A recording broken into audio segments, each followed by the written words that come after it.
Muy buenas noches, ¿me escuchan? Sí, doctor, fuerte. Muy buenas noches, bienvenidos a esta tercera unidad.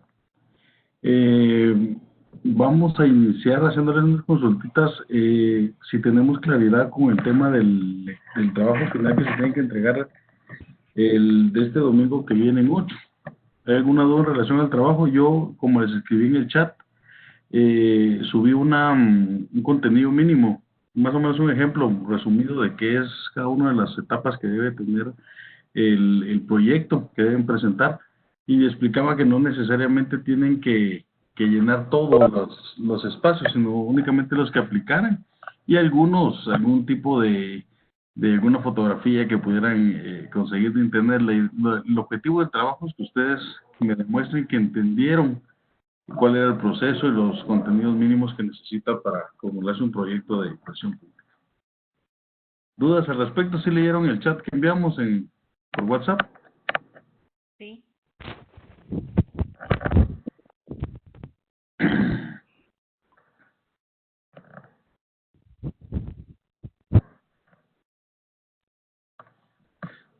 Perfecto. Bueno, vamos a iniciar el curso el día de hoy. Es la unidad más cargada, entonces vamos a ir un poquito más rápido, pero necesito igual con la misma dinámica. Si tienen alguna duda, me interrumpen en cualquier momento y vamos a resolverlas en ese instante. Lo que hablábamos la semana pasada era lo del ciclo de vida del proyecto. Y nuevamente en la presentación se ve la imagen donde incluimos las tres grandes etapas. Ya habíamos dicho que la preinversión es la más importante porque al momento de que se diseñe el proyecto ya debe tener un grado de éxito bastante elevado. O sea, no es que a la hora de estarlo ejecutando vamos a probar suerte si realmente va a funcionar o no. La ejecución simplemente es cumplir lo que ya está diseñado. Y el tema de la operación, lo que habíamos hablado, que ya ha puesto en marcha, ya cuando el proyecto está funcionando al 100% de sus capacidades y está ya brindando los bienes y servicios que la población necesita. Quiero resumir más o menos para que entendamos un poco lo que es el ciclo de vida del proyecto. Pero de nada nos sirve el proyecto si de una forma no logramos registrarlo, no se logra incluir dentro del estado geográfico de obras y entre la planificación del estado. A partir del 2012 aproximadamente, empezó toda la metodología esta de gestión por resultados. De la mano veníanse trabajando ya hace algunos años todo lo que eran los conceptos del SNIP, que el SNIP es nada más el Sistema Nacional de Inversión Pública, pero entiéndase que el sistema no necesariamente es un sistema de computación, sí tiene un componente electrónico, que es un programa, pero el sistema es ese conjunto de pasos. Vamos a leer el concepto del SNIP, que en este caso dice, es el conjunto de normas. Vamos a ir desglosando cada una del concepto dentro de cada una de sus palabras para ir entendiendo la estructura del mismo. Es un conjunto de normas, instrucciones y procedimientos que tienen por objetivo el ordenar el proceso de la inversión pública. Es toda la normativa que hay a nivel nacional e internacional, la ley de compras y contrataciones, la ley de presupuestos, los tres documentos que tenían para leer, que eran las normas del 2018, 2019, perdón, todo lo que genere CGPLAN o cualquier entidad del Ministerio de Finanzas Públicas o cualquier entidad que regule, el Infom, por ejemplo, tiene algún tema de los proyectos que se hacen por orden municipal, los COCODES también tienen su normativa que regula cómo se formulan los proyectos de inversión pública municipales. Entonces, la normativa es esa, todo lo legal o todas las instrucciones y procedimientos que regulan el quehacer. El documento que le subí ayer, eso también regula, es un procedimiento, te dice del punto 1 al punto 13 cómo desarrollar un proyecto. Pero el objetivo principal de toda esta normativa y toda esta metodología es ordenar la inversión pública. Como hablamos la semana pasada, antes todos los proyectos de inversión pública eran ordenados, ahí sí que sin ningún conocimiento técnico, por el cacique, por el diputado, por el alcalde, por la persona que más poder tuviera en el momento, o que más gestión política podía hacer para poder atraer esos proyectos a su comunidad. Entonces, de cierta manera, en el mapa dejaba algunos, los alcaldes o los líderes, los caciques, como decimos, que tenían mayor poder, lograban reunir esas inversiones para para sus territorios, pero dejaban algunos lugares sin atención. Y eso es muy claro, porque el tema era de temas netamente políticos. Esta metodología lo que busca es separar lo político, pero escúcheme bien, lo político partidario, no el tema político, porque en sí lo que necesita la administración pública es esas personas que tengan ese conocimiento técnico político, decimos nosotros, porque que sepa las normas y que sepa los procedimientos, pero que también tenga esa habilidad de poder ejercer, negociar, tratar de buscar la solución al mismo, a los problemas que ellos tienen. El tema es, el objetivo después de ordenar el proceso de inversión pública es concretar las opciones de inversión más rentables y económicas y socialmente, porque lo que busca esto estrictamente es determinar cuál es la opción, lo que habíamos hablado. Si para el tema de la nutrición hay 5 soluciones, buscar cuál es la más rentable. Socialmente es la que mayor impacto tenga en la población, y económicamente es la que nos haga a mejor precio. Repitiendo, de que no es necesario que el Estado reduzca la calidad por el tema del precio. Eso lo habíamos hablado la semana pasada. Y lógicamente todo esto va alineado con los lineamientos del gobierno. El gobierno actual, por ejemplo, tiene como plan de gobierno el CATUM 2032, y en base a los 716 lineamientos creo que tiene, en base a esos, cada institución se compromete a ver qué lineamientos son los que están atendiendo. Adicionalmente están los ODS, por ejemplo, que como país estamos sujetos y estamos obligados a cumplir, que también es una norma internacional en este caso que rige el quehacer de la inversión pública. Hay un texto que está resaltado en rojo que dice: es un instrumento de gestión que permite transformar las iniciativas de inversión en proyectos concretos, considerando el ciclo de vida del proyecto. Entonces, este sistema lo que nos permite es darnos los lineamientos para la idea que se tiene y lograrla concreta. Si ustedes vieron el documento que subí ayer, ya ahí te da por lo menos la base, qué es lo que tiene que hacer, te dice cómo debe ser la justificación, cómo debe ser el informe económico, cómo ser el informe ambiental, cómo debe tener la fotografía georreferenciada, hasta te dice quién te la vende. Entonces, es un tema interesante de que sí te da paso a paso de cómo desarrollar un proyecto. Antes se hacía de forma empírica, como hablábamos, sin mayor estudio, sino simplemente la autoridad decía: la comunidad lo que necesita es agua, la comunidad lo que necesita es alimentos. Entonces hacían los proyectos de acuerdo a la necesidad que consideraba la autoridad que la población necesita. Lógicamente, el SNIP opera en el marco de las políticas macroeconómicas, sectoriales y regionales, porque esto lo que definimos es de que, como todo esto emerge de la misma población, por ejemplo, toda la población hace peticiones por sectores, por ejemplo, el sector salud, el sector de educación, el sector de mujeres, el sector de jóvenes, el sector de niños, todo dependiendo cuál es la política de trabajo que tenga el gobierno. En ese sentido va a poder hacer la distribución de lo económico para poder priorizar esos proyectos regionales, porque puede ser por municipio, por departamento, por región, de las regiones que tiene ya políticamente establecidas Guatemala, o puede ser proyectos como estaban en el programa del Triángulo Norte. Entonces, que ahí podría ser un proyecto regional, ¿verdad?, de los 3 países del Triángulo Norte: Guatemala, El Salvador, Honduras, y con un recurso de cooperación internacional. De esta forma, lo que busca el SNIP es canalizar los esfuerzos de formulación y actualización en un programa de inversión pública multianual, lo que hablábamos hace poco, de que se pueden hacer esas programaciones y esas planificaciones no en un solo año, sino multianual. Lo interesante de esto es que lograra trascender gobiernos, que no dependiera del gobierno de turno, sino que todos estos programas lograran trascender el gobierno, que sea un proyecto de país, no un proyecto de gobierno. Pero que esto lo que busca es que proporciona al sistema presupuestario la información necesaria para la elaboración del presupuesto de ingresos y egresos del Estado. Como hablábamos, esa pequeña porción del presupuesto, que es equivalente al 17%, que se destina para los proyectos de inversión pública, esos van formados por este montón de proyectos que de una forma oficial, o sea, de una forma escrita, impresa, firmada por la máxima autoridad ejecutora del proyecto, lo presenta a CG Plan, además de subirlo a la plataforma, al sistema informático. No me refiero al sistema como el SNIP, sino ese se llama el CINIP, que es el Sistema Informático de Inversión Pública, el cual también uno de los requisitos es que se eleve el sistema y se entregue físicamente. Cuando la comisión lo evalúa, ya te entrega tu reporte, como hablábamos, de aprobación, de rechazado o de correcciones. Ya te da las tres opciones. En este caso también te podrían rechazar tu proyecto si no está bien formulado, si la municipalidad no tiene capacidad financiera para poderlo cubrir y el Estado no tiene dentro de los recursos que destina para este tipo de proyectos disponibilidad para podérselos brindar. Otra cosa que podría hacer para rechazar un proyecto sería que estén haciendo dos proyectos en la misma región.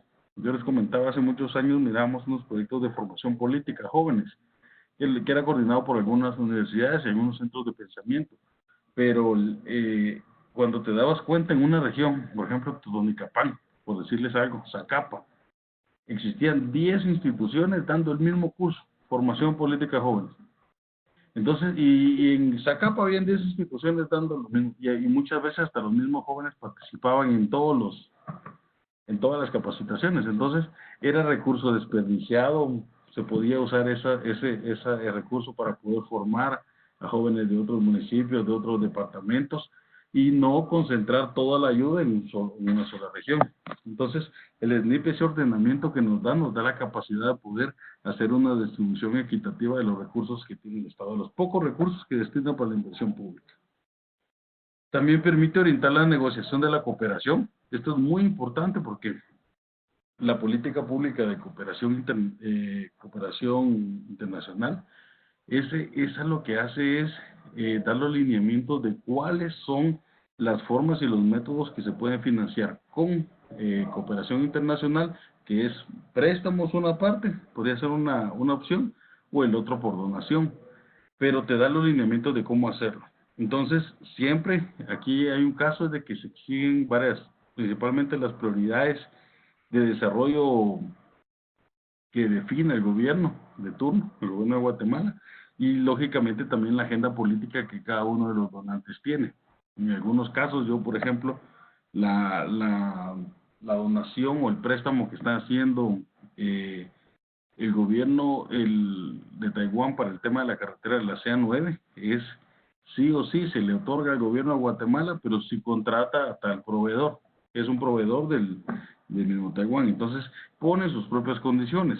La embajada, por ejemplo, de Suecia, que eran los principales donantes de proyectos de desarrollo de Guatemala, en algún momento dijo, mire, ya no vamos a financiar proyectos que sean docentes, proyectos que sean de formación, sino nos vamos a grupos vulnerables, nos vamos a salud materno infantil. Entonces ellos, de acuerdo a sus prioridades también como país y la agenda que tienen política, ellos pueden definir para qué programas o para qué proyectos asignan recursos.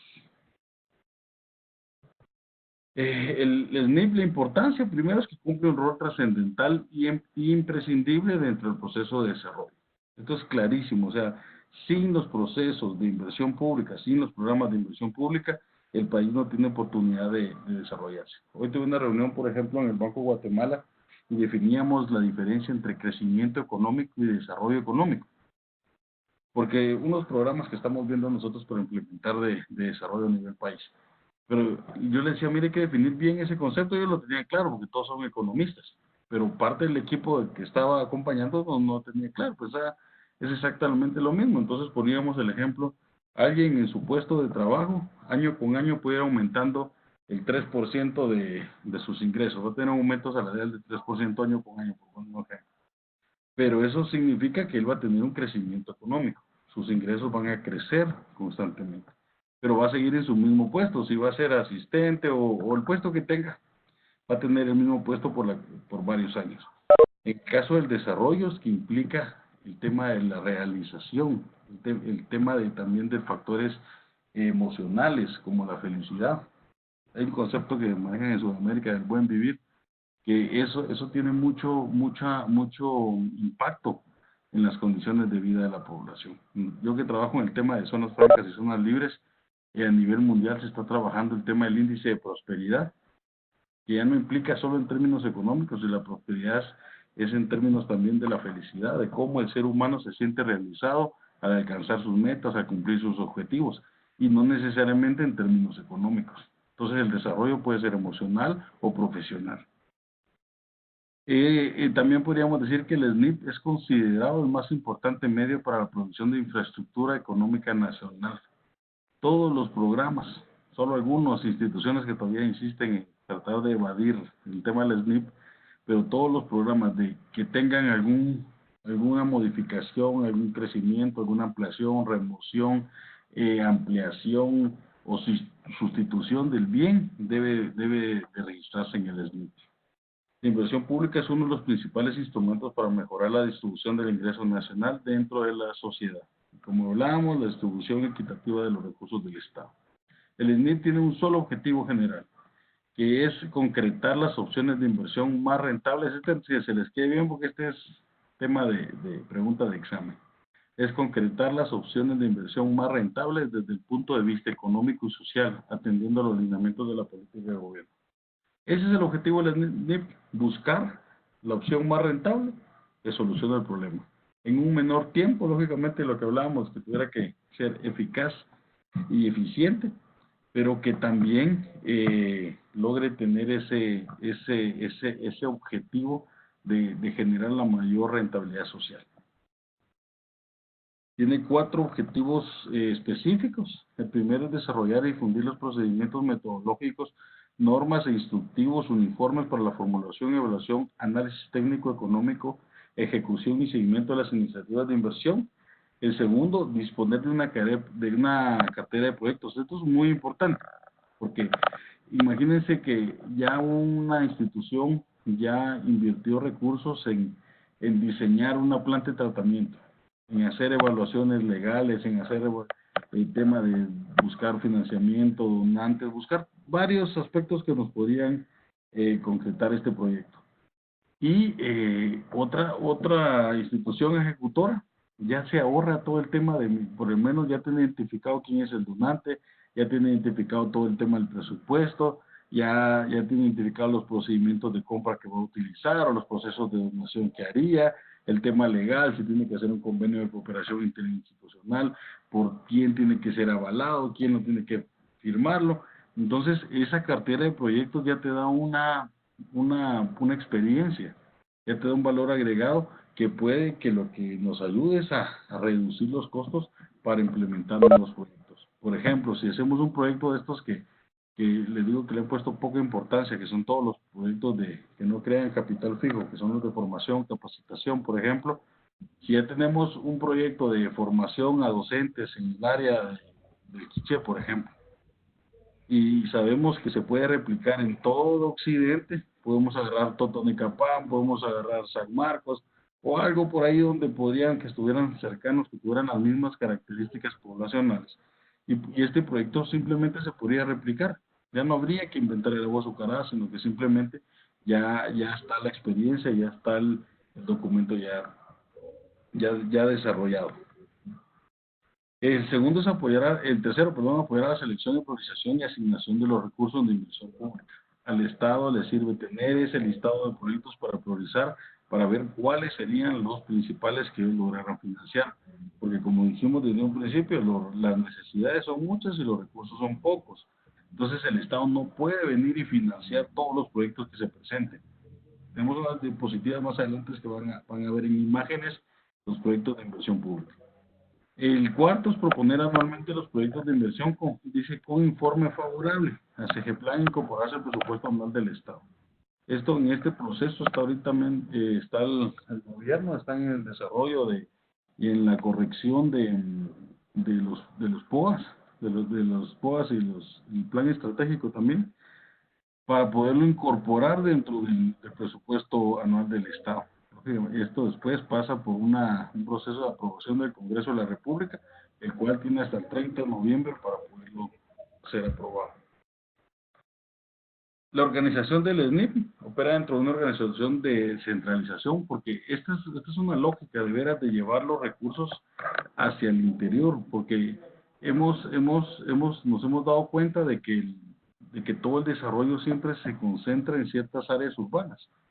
Entonces, las cabeceras departamentales, si ustedes se dan cuenta, son más desarrolladas que los municipios de alrededor, y hay municipios que de veras son abismales la diferencia que tiene entre uno y otro.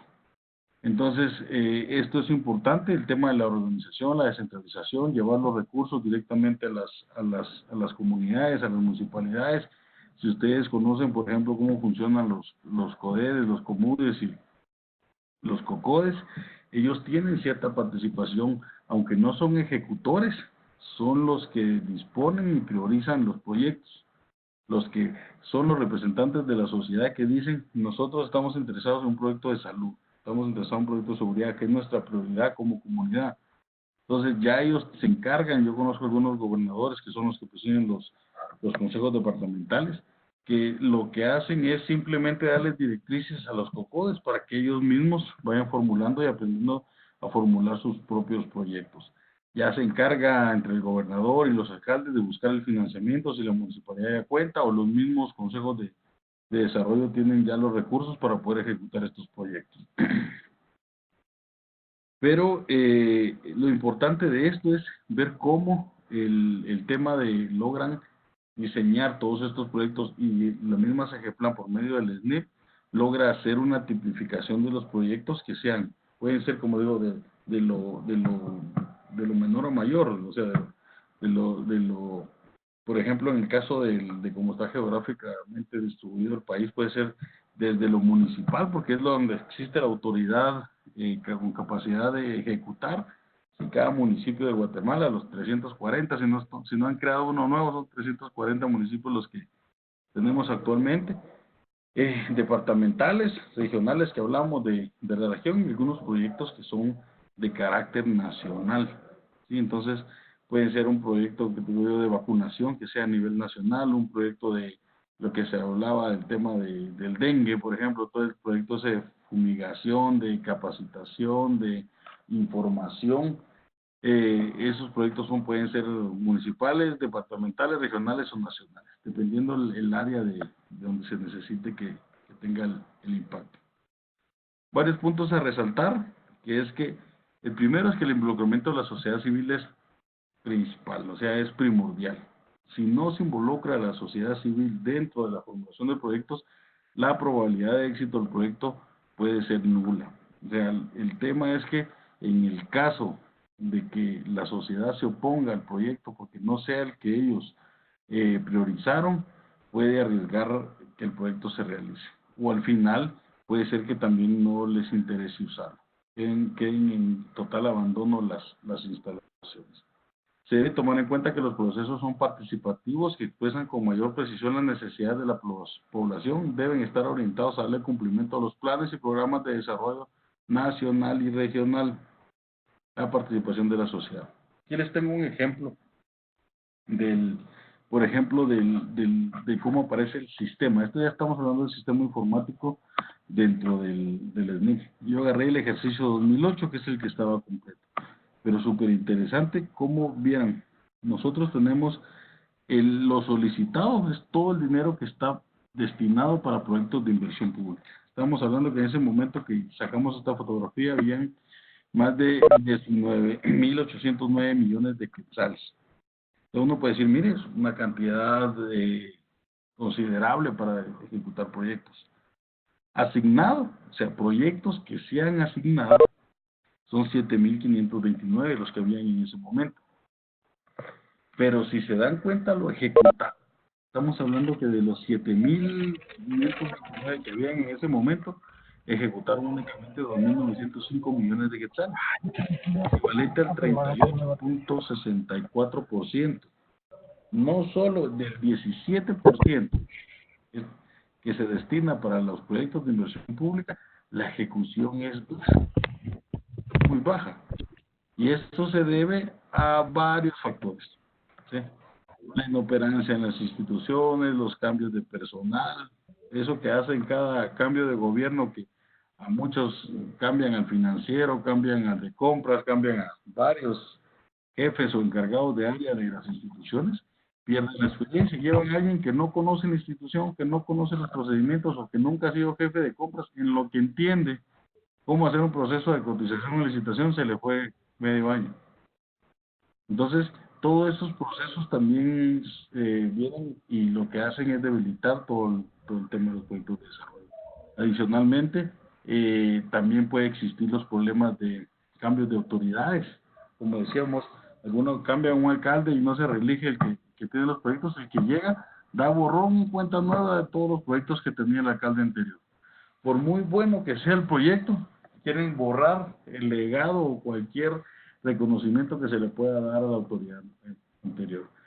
Otro tema que se daba es el tema del miedo, por el tema de todos los procesos legales que hubieron en temas de adquisición en los últimos años. Entonces la gente ya no quería participar en los procesos de compra y los que participaban lo que hacían era mejor de declararlo nulo o algún tema de justificación daban para no poder asignar los proyectos. Esto nos llevó a estos índices tan bajos de ejecución en los proyectos de desarrollo. Este mapa que refleja, si se dan cuenta, es cómo están distribuidos vamos a ver cuántos proyectos eran. En total, eran más o menos como 7,000 y fracción de proyectos, creo que más adelante está. Pero ahí están distribuidos todos los proyectos, si se dan cuenta, cada una de las regiones. Y lo que busca este sistema es decir, mire, todos los proyectos se fueron para el área de Petén, o todos los proyectos se fueron para el área de Huehuetenango. Entonces, lo que hace el sistema es esa distribución equitativa de los recursos. Es decir, no, ya Huehuetenango tiene 20 proyectos de desarrollo. Entonces, mejor hagamos algo. Invirtamos en el sur, invirtamos en el nororiente, invirtamos en el norte. Eso ya le da una capacidad de análisis y de maniobrabilidad a las autoridades de SEGEPLAN para poder asignar los recursos a los proyectos. Esto es súper interesante porque esto es pública la información. Ustedes pueden ingresar a la página de SEGEPLAN, al Sistema Nacional de Inversión Pública, y van a ver cómo constantemente los proyectos ahí se van modificando. Un tema importante de resaltar es que ya ustedes pueden darle un clic a cada uno de los proyectos que hay y le sale a uno el nombre. Por ejemplo, en el ejemplo que estamos señalando acá, le damos clic a uno de los proyectos y dice el SNIP es el 204.940. Nombre del proyecto: construcción de un sistema de agua potable con perforación de pozo, Caserío Nueva Jerusalén, en Sayaxepetén. Institución que desarrolló el proyecto, imagínate, interesante, los consejos de desarrollo. Quien ejecuta es quien tiene la plata, la municipalidad de Sayaxi. Entonces, aunque el ente ejecutor sea la municipal, la institución responsable de desarrollar el proyecto es el Consejo de Desarrollo, que es el representante de la comunidad, es lo que realmente nos interesa saber. Algo muy interesante es que la autoridad ejecutora, en este caso la municipalidad, es la responsable de ir vaciando la información del avance físico y avance financiero dentro del sistema. Ya cuando inicialmente fue aprobado el programa, te asignan el proyecto, te asignan los recursos, te asignan tu número de SNIP. Entonces, conforme vaya avanzando financieramente y el avance técnico, perdón, y financiero del proyecto, tienen que irlo documentando. Esto lo que trata es, si ustedes ven el ejemplo de la presentación que está, ya hay hasta algunas imágenes que tienen que subir el responsable de la ejecución. En este caso, si ustedes ven, lo ve el monitor de obras del CODEDE y también lo ve el director ejecutivo del CODEDE, porque también son responsables de subir, de que esta información sea real, porque lo que estamos tratando de evitar es lo que pasa lo que pasaba en años anteriores. Estoy hablando de hace 5 o 6 años, donde la ejecución financiera llegaba al 100%, pero la ejecución física del proyecto, podríamos decir que o nunca empezó. O sea, hay muchos proyectos de que no pusieron ni una sola piedra, pero se pagó un 100%. Este sistema lo que trata es de evitar que pasen de nuevo esas situaciones. ¿Dudas al respecto? ¿Comentarios, jóvenes?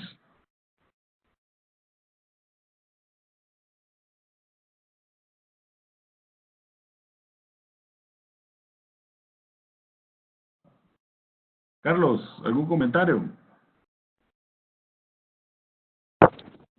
Buenas noches, doctor. Por el momento, no, doctor, está bastante clara la información, gracias. Ok. Buenas noches, doctor. Mi nombre es Uli. Fíjese que yo quería hacerle una pregunta. Cuando se manejan contrapartidas o avales, ¿cuánto es el porcentaje mínimo o máximo que se puede dar para un proyecto? Contrapartidas de qué, o sea, por ejemplo, un donante va a dar, De una institución, por ejemplo, de la Universidad de San Carlos. mire, Ajá. O, ese dato no he leído en ningún documento que tengamos un monto mínimo o máximo, pero bueno. nosotros Y nos cuando han, y cuando son donaciones de organismos internacionales, ¿cómo se maneja eso? mire, como les menciono, está la política de cooperación internacional. Esa es la guía para esto. Pero eso tiene una dificultad de que para ejecutarlo, yo dentro de mi institución tengo que tener techo presupuestario. Entonces, no recuerdo ahorita el renglón que es el tema de las donaciones, pero se los averiguo y se los mando por el foro. Pero es interesante que si yo no tengo, por ejemplo, de los 17 mil millones que asignaron para el tema de los proyectos de inversión pública, ponen un porcentaje, que te digo yo, 1.000 millones en tema de donación y préstamo, de cooperación internacional. Y eso lo dividen entre todas las instituciones, de acuerdo a la planificación. Pero, como la misma política de cooperación internacional dice, cada institución puede ir a tocar puertas y pedir donación de forma directa a la cooperación internacional. Lo que no puede pedir son préstamos internacionales, porque esos nacionales sí pueden pedir las instituciones, pero internacionales no. Pero la cooperación sí puede ir a la embajada de Suecia y decirle, mire, necesito un proyecto de una fosa séptica en tal comunidad y necesito que me lo dé financiamiento. Ellos tienen dos formas de hacerlo. Lo pueden dar en términos económicos como donación, pero tiene que ser registrado por CGPLAN, la donación. Y uno como institución ejecutora tiene que tener techo presupuestario. La otra opción es que ellos lo construyan y ya construida la donen a la institución. Ahí no necesito tener techo presupuestario, pero sí necesito hacer un proceso de recepción por parte del Estado, porque ya pasa a ser un bien propiedad del Estado. Pero sí está la política pública de cooperación internacional, que es la que rige los procedimientos y las normas de cómo hacerlo. Doctor, buenas noches. Sí. Buenas noches, doctor Omar Ventura. Omar, buenas noches. Mire, en este sentido, la verdad que me parece interesante, y justo yo le iba a preguntar algo de un ejemplo que usted expresó. Y me imagino que en la política de cooperación internacional debe estar aclarado esto, pero ¿cómo es posible, por ejemplo, si Taiwán me dona a mí 10 quetzales para construir esta carretera y me dice, pero usted tiene que contratar a este proveedor? Ahí realmente me estoy pasando sobre la ley de compras y contrataciones del Estado de Guatemala. ¿Cómo es esa relación, digamos, en cuanto a esas condicionantes? Uno.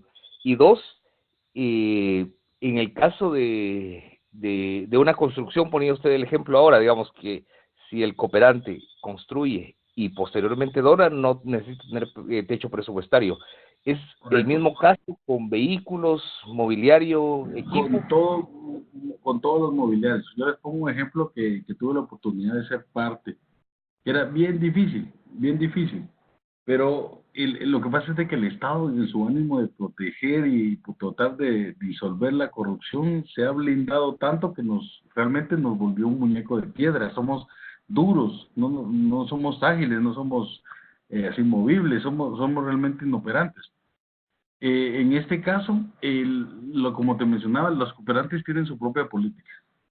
Tienen algunos lineamientos, algunas instrucciones que lo hacen.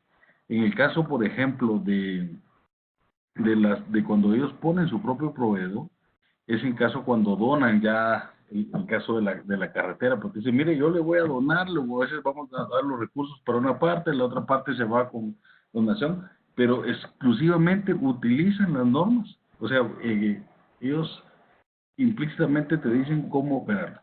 La mayoría de donantes, por ejemplo, te dicen, mire, yo voy a darle tal donación, pero vamos a hacer una auditoría externa y va a ser tal empresa la que la va a hacer. Entonces sí ponen las normas y también ponen los lineamientos de cuáles son los intereses que ellos tienen como país. Y yo te digo algo, después de la firma de la paz, no sé, todos son contemporáneos, pero después de la firma de paz fue el boom de los proyectos de formación política. En todos lados, todas las universidades, todos los centros de pensamiento, todos los COCOES, todo el mundo quería formar a los jóvenes. Y todos los donantes invertían cualquier cantidad de plata en este tipo de proyectos. Yo tenía la oportunidad en ese tiempo de trabajar en una universidad viendo proyectos y conseguíamos proyectos de formación de jóvenes de, te digo yo, de 38, 40 millones de quetzales para ser ejecutados en un año. Y si miras yo decía yo, mira los resultados en los jóvenes, porque la idea es de que crearan conciencia, que crearan ética antes de involucrarse en cualquier institución política, sino que ya llevaran sus propios valores y que fuera un poco más difícil corromperlos.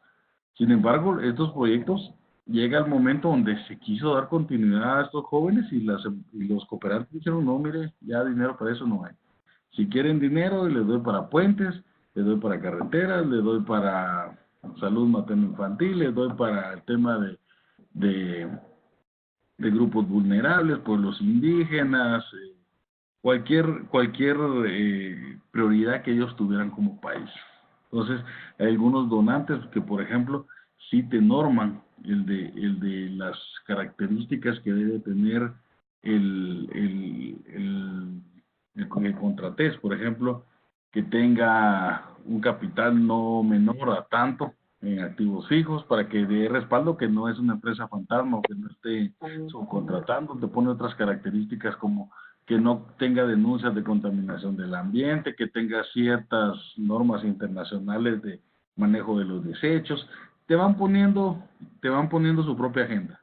Y esto es en todos los proyectos de inversión pública. O sea, te ponen ellos hasta temas, porque hay temas que no apoyan. Hay por ejemplo, algunos cooperantes que les gusta todo el tema de proyectos, por ejemplo, de formación de sociales. Hay otros que les gusta más el tema técnico.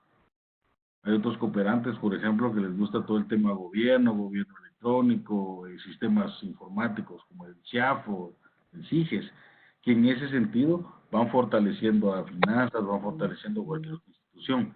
Pero en estos casos sí ellos ponen sus propias políticas.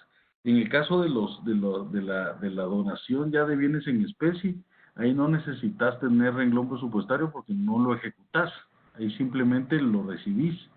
En el caso de los vehículos de estos que fueron mencionados mucho, no sé si fue este año o el año pasado, el tema de los Jeep que fue donado al ejército, eso de esa forma los donan, solo por medio de tiene que haber un convenio de cooperación, bajo los lineamientos que los dan. Pero en este caso el Estado lo único que se compromete es a asignar los recursos presupuestarios, pero ya dentro del funcionamiento del mismo Estado, para asegurar el funcionamiento del bien que están donando. Nosotros nos pasó, yo estaba, un tiempo estuve en la Dirección General de Migración y un cooperante lo que hizo fue que nos dio mobiliario para todas las áreas de migración que estuvieran en los puestos fronterizos.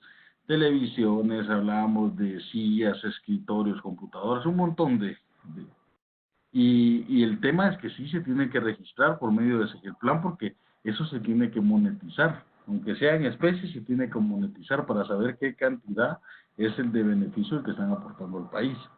No necesariamente se ejecute dentro de él. Y en algunos casos es imposible concretar estas donaciones. Yo tuve la experiencia de ver una donación que hizo también el gobierno de Taiwán de tecnología para la Dirección de Radiodifusión de Guatemala, creo que se llama la TGW, porque la idea es que la TGW es la única radio que pueda tener, primero es estatal, y eso lo que ayuda es a que reducir todos los costos de publicidad que tenía el gobierno en ese momento. Y lo que buscaba este proyecto era que se lograra tener la cobertura a nivel nacional de esta radio. Sin embargo, donaron todos los equipos, torres de transmisión, los transmisores, el cableado, hasta el dinero para comprar la tierra. Pero había un problema, era que, por ejemplo, si yo les decía el caso que para no descubrir el agua azucarada, y cómo es que los proyectos, toda la experiencia de que alguien ya lo hizo, te sirve para reducir tus costos. Yo les decía, mire, no hay que definir dónde poner, si quiero tener cobertura radial en la ciudad de Guatemala, yo no tengo que irme a hacer un estudio de ver cuál es el mejor lugar para poner mi torre. Ya todo el mundo sabe, todas las radios comerciales ya saben que si quiero tener cobertura en la ciudad de Guatemala, tengo que ir a poner mi torre del Cerro de Luz. Eso ya todo el mundo lo sabe. Pero resulta que en los cerros y montañas del país y en algunas regiones no hay certeza jurídica de la tierra. Entonces, el Estado no podía comprar una tierra o que Taiwán comprara la tierra si no le daban un documento de propiedad, sino le daban solo un documento de posesión de la tierra. Y ese era el problema, el tema de la tierra. Entonces, después no querían que alguien legalizara la tierra, porque si ya se metía un tercero a legalizar la tierra, ya el costo, el terrenito para poner la torre ya no valía 20,000 quetzales, sino valía 100,000. Ya ese tercero sabía que el Estado le iba a comprar y ya le subía el precio normalmente. Llegó al punto que esa donación se perdió porque no se pudo concretar los lugares. Las personas que desarrollaron el proyecto nunca evaluaron que el lugar donde se iba a instalar la tierra no tenía, donde se iba a instalar, perdón, las torres no tenía certeza jurídica. Entonces, se dan cuenta cómo desde un pequeño análisis, si eso lo hubieran definido desde el diseño del proyecto, hubieran dicho, miren, los lugares donde ya, a diferencia de un privado que él compra y no le importa si tiene o no tiene título de propiedad, el Estado sí tiene que registrar su tierra. Y no puede construir o instalar nada si en tierra que no sea propiedad del Estado. Lo que vamos a ver, no, ni un proyecto se puede hacer en tierra que no sea propiedad del Estado. Entonces, este tipo de problemas se pudieron haber evitado haciendo un buen análisis de riesgos y entre los riesgos haber definido que la tierra en esos lugares no tenía el título de propiedad. Omar. Sí, escucho. Ok, ¿tenías alguna otra duda? No, básicamente eso. Solo en la primera parte, digamos que ellos ponen sus condicionantes, pero por ejemplo ese tema de que me dice usted me tiene que contratar, yo le doy el dinero, que no todos los cooperantes dan plata, digamos, hay muchos que hacen todo en después te lo dan. Ajá, es correcto, pero en el caso que le dan el dinero al Estado y le dicen, pero usted tiene que contratar a esa parte con la ley de compras y contrataciones me deja un poco de duda, porque si el Estado ya recibió, lógicamente el dinero, una vez pase el dinero a ser parte, sea donación o préstamo, una vez el dinero ya lo tenga control el Estado, es dinero público y tiene que regirse por las normas establecidas, la ley de compras y contrataciones. Pero en algunos casos son ejecutados, aunque son administrados por la institución pública, el dinero siempre sigue ejecutado por el organismo internacional. O lo hacen a través de un tercero, como en el caso, por ejemplo, en el tiempo de Berchef, después de la salida de Alfonso Portillo, que la comunidad internacional no quería hacer ningún tipo de otorgamiento en efectivo o dinerario al Estado de Guatemala, todo lo trabajaban a través de PNUD o a través de la OEA o algunas embajadas. Entonces ellos sí eran mucho más flexibles para el tema de la contratación, entonces le decían al Estado. Yo me recuerdo porque en ese tiempo yo trabajaba en Naciones Unidas y nosotros manejamos N cantidad de proyectos. En ese tiempo PNUD Guatemala hizo plata con el tema de todo el overhead que le quedaba por la administración. Era el 10% del dinero que entraba en relación a préstamos y donaciones, que entraba por ahí.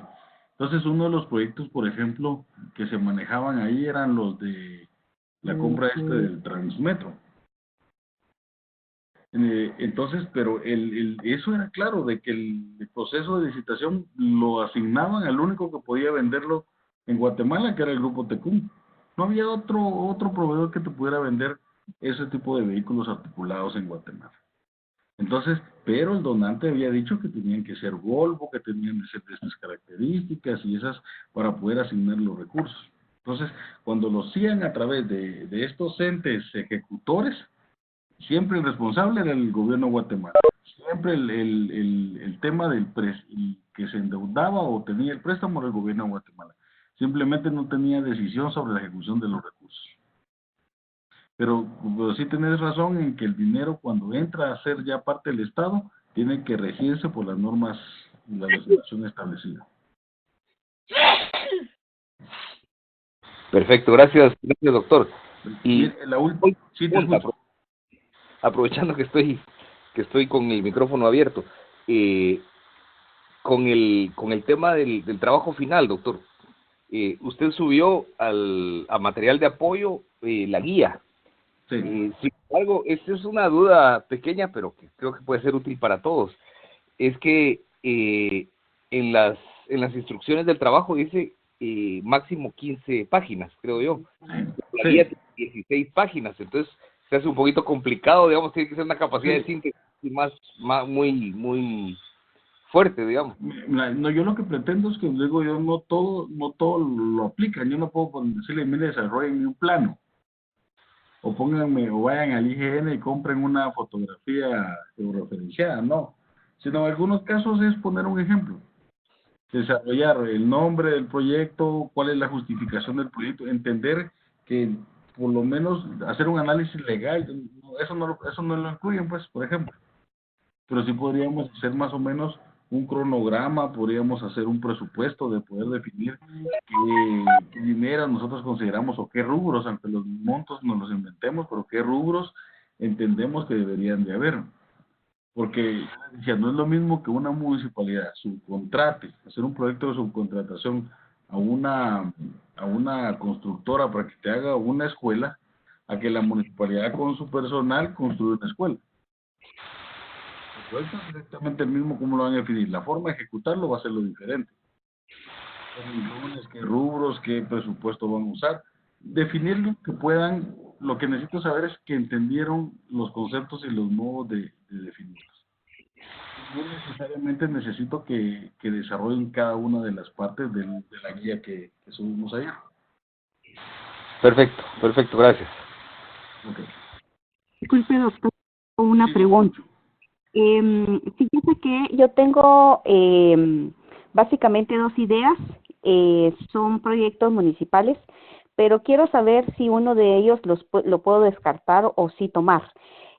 Por ejemplo, la construcción de una pasarela, ¿es una obra o lo puedo tomar como un proyecto? Es un proyecto.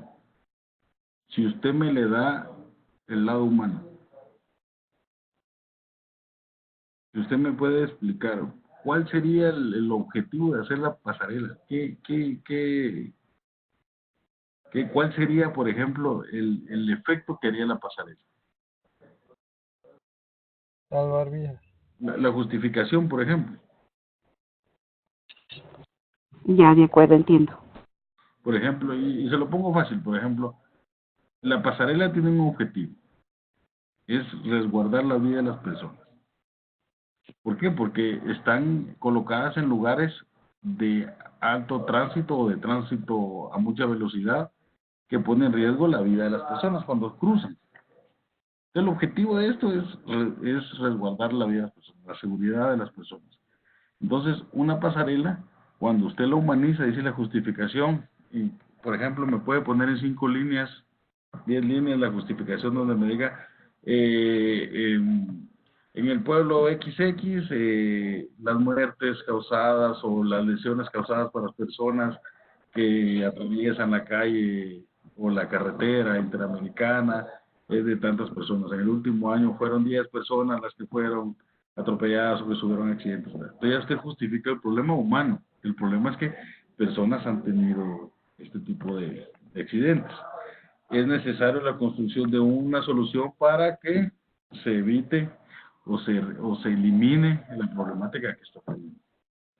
Entonces, usted ya me quita la pasarela como una obra, sino me la deja como un proyecto, porque usted quiere humanizarlo, usted quiere mejorar. ¿Y cuál es el efecto secundario que esto va a tener? Al poner la pasarela, al reducir o eliminar, desaparecer todos los daños que puedan tener las personas, automáticamente reduce la atención, por ejemplo, en el centro de salud de heridos por atropellamiento en la carretera interamericana. Y ahí va metiendo elementos, pero luego no necesito que me desarrolle una justificación de una página, sino puede ser 5 líneas. Y yo entienda por qué hacer la pasarela. Sí. Gracias, doctor, porque efectivamente es para la carretera interamericana. Mire, por ejemplo, ahí estaba atinando por lo menos la ubicación. Perfecto, vamos a terminar esto que ya nos quedan solo 5 minutos, 4 minutos. Ya viene el próximo catedrático. Los fondos de financiamiento, para responder lo que decía Omar, pueden ser fondos externos y fondos internos. Los fondos internos, sí, el presupuesto del gobierno, todo lo que tiene, lo que capta a través de los recursos, ¿verdad? Los impuestos y por igual forma que tengan de recabar dinero a los contribuyentes, el presupuesto de las entidades descentralizadas, las empresas públicas, la universidad, todo lo que generan propio, ¿sí? De alguna forma tienen para autofinanciarse sus proyectos o de las utilidades, muchas veces son trasladadas al gobierno central. El aporte de las municipalidades, los recursos que captan las municipalidades a través de los arbitros, el tema del UCI o cualquier otro ingreso que tienen las municipalidades. El aporte comunitario es importante porque hablaban de la contrapartida. En unas comunidades, por ejemplo, los mismos vecinos son los que construyen. La municipalidad pone los materiales y el vecino construye. O algunas personas saben que falta para la construcción de la escuela, le faltan las láminas y alguna persona dona las láminas, por decirle algo. Pero la municipalidad asigna ciertos recursos. Y las donaciones de origen interno, que son todos los que provienen de organizaciones no gubernamentales, asociaciones, fundaciones y otras, pero nacionales. O sea, no son internacionales, son fundaciones nacionales que donan recursos al Estado. Los fondos externos son fondos de origen externo, también financiamiento parcialmente en presupuesto nacional. Se clasifican básicamente en reembolsables, que son todos los préstamos, ¿sí? Como hablamos, el presupuesto general de la nación tiene un buen porcentaje que es financiado por medio de préstamos. O sea, nuestro presupuesto, desde que es concebido, está en números rojos. Si no se endeudan de forma anualmente, los gobiernos no logran poder cubrir el 100% del presupuesto programado para cada año. Y el segundo, que es los no reembolsables, que son todas las donaciones y cooperación técnica que hace. Y esto lo regula lo que hablábamos, la política de cooperación no reembolsable. En los últimos espacios, los componentes del SNIP. El SNIP, como hablábamos, tiene 4 componentes. El SNIP es el sistema como tal, pero no necesariamente informático. Uno de los componentes es el informático. El primero son todas las normas e instrucciones, toda la legislación y normativa que ellos tienen. El segundo componente que tiene SGPlan es que tiene la capacitación y la difusión. Año con año convoca a capacitaciones a todas las entidades públicas ejecutoras. Tercero, la metodología de formulación y evaluación de proyectos. Y por último, el sistema de información de proyectos, que este cuarto sí es el sistema informático, es donde se registran los proyectos, donde se le da seguimiento, donde se elevan toda la información del avance físico y financiero, y donde realmente es donde se lleva el control y la auditoría social también por parte de la sociedad que tiene acceso a estos sistemas para revisar que realmente se estén dando la ejecución como se debe. Yo siempre dije que antes se podía hacer eso de ejecutar una estación de policía y no construirla. Ahora sería muy raro y es demasiado riesgoso que alguien hiciera un tipo de proyectos de esa forma, y lo que buscaría únicamente sería quedar en evidencia porque la sociedad ya está activa en el tema de estar revisando constantemente estos proyectos porque les interesa ver primero cuánto cuesta un proyecto que está haciendo su alcalde o en su comunidad. Segundo, cuál es el nivel de ejecución, ir a ver realmente que lo que ellos están viendo físicamente, que están viendo si se construyó o no la escuela, sea lo que están reportando. Ahora ya es muy difícil este tema. Jóvenes, tenemos un minuto, ¿alguna duda?